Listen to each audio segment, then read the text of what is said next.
Hey everybody, today we're going to be making Chipotle Mayonnaise, which is a super quick and easy condiment that goes great on just about everything. I always keep a bottle of this stuff in the fridge, and the best part is you should have just about everything you need to make this, except for maybe chipotle peppers, but you can find those easy enough. Let's get started. So here's what you're going to need. We're going to use 1 egg, some white sugar, which I keep in a cute little jar, some salt, really any kind will work here because we're making a sauce, doesn't matter if it's flakes or crystals. We're going to use black pepper. Don't worry, I went and bought more right after this video. We're going to use some mustard. I'm using a whole grain Dijon, but you can really use anything. And same for the vinegar, I'm just using a plain white one, but you can use apple cider, red wine, white wine, whatever. And of course our chipotle peppers. You're also going to need some sort of blender to make the mayonnaise in. I'm just using a hand blender because I don't have a regular blender, but you can use one of those if you want. It's probably easier and all the steps will be the same. So to start, we're just going to crack in 1 whole egg.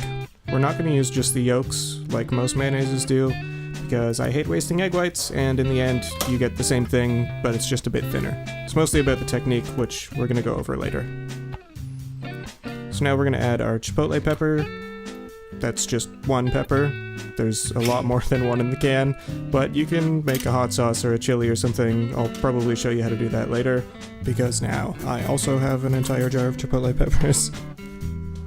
Another tip for these is you always want to check the expiration date, because apparently nobody ever buys chipotle peppers, so they just expire on the grocery store shelves. And if you wanted, you could add more than 1 here, but I think it might overpower the flavors, so we're just going to go with 1. Next, we're going to add the first of our seasonings, sugar. That's right, sugar is a seasoning. Sugar, salt, and pepper in small amounts don't make things sweeter or saltier or hotter. They just help bring out the other flavors in the dish. So we're going to add about a teaspoon here. And I didn't add the whole thing because I thought that would be a little bit much, but you can taste and adjust depending on how you like it once you play around with it.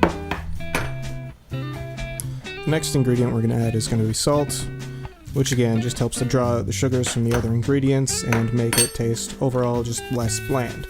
It's not going to add any salty flavor if you're adding, the right amount. I'm using about a teaspoon here, but we're always going to add some more at the end when we taste and adjust for seasoning. Next thing is some black pepper, which I've been told heats up your tongue and helps you taste better. I don't know if that's complete nonsense or not, but that's what I tell people. So then we're going to add our Dijon mustard, which is also a key ingredient because it's an emulsifying agent, which means that it's going to help make our mayonnaise a mayonnaise. The next thing we're going to add is our vinegar. Now, if you add vinegar at this step, it can make your mayonnaise split. I've never actually had a problem with this, but if you're worried about it, you might want to omit the vinegar and just add it at the end. So next we're just going to blend everything up until it forms a nice base that we can use to get this emulsification going. Now it doesn't have to be super smooth here, you just want to make sure there's no big chunks like I have right there.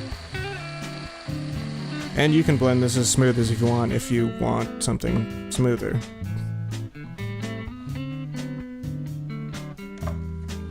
So the next ingredient that I totally forgot to mention at the beginning is oil. And you're going to want to use something like canola oil or vegetable oil. Something like olive oil will have too strong of a flavor and make it taste kind of weird. Also, it's just more expensive. Don't use olive oil. So the key thing here is to trickle it in really, really slowly to start with. You might want to even just go a drop at a time. It really helps to have a bottle like this to slowly trickle it in. Otherwise, you'll find that your mayonnaise just isn't thickening up. And if you're using a traditional blender, it's the same method here, but just feed the oil in slowly through the hole in the top. Here, because I'm not using a traditional blender, I kind of tried to show you, I'm sort of positioning the stream of oil so that it hits a crease towards the back of the blender, where it's getting folded in, but you really don't have to worry about that. As long as it's getting mixed in, everything should work out fine. So here I sort of jumped ahead a bit to show you it's starting to thicken up, the color's going to lighten, and I'm not giving you any specific amount of oil to add here, because it's going to depend on what you like. The more oil you add, the thicker it's going to get, but it's also going to take away the flavor. So here I was just about finished, and you can tell because the oil was starting to pool on top, meaning that it was too thick to get mixed back in, and that the emulsification wouldn't really hold any more oil.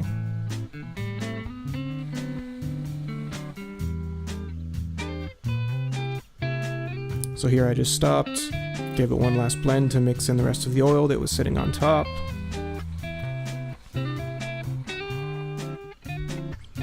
And then we're gonna taste and adjust for seasoning. Now yours might need some salt, it might need some pepper, it might need some more vinegar. Just keep in mind that that will thin out the sauce. Mine needed a bit of salt. If yours tastes kind of bland, I suggest you just try this. It's kind of amazing how it'll just immediately bring out more flavor. So then we'll just give it one final blend to mix in the rest of the seasoning that we just added. And there we go, we're done.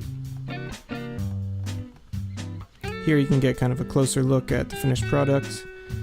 Now if I was smart, I would have stirred it with a spoon or something so you could see the consistency I got, but hey, hindsight's 20/20.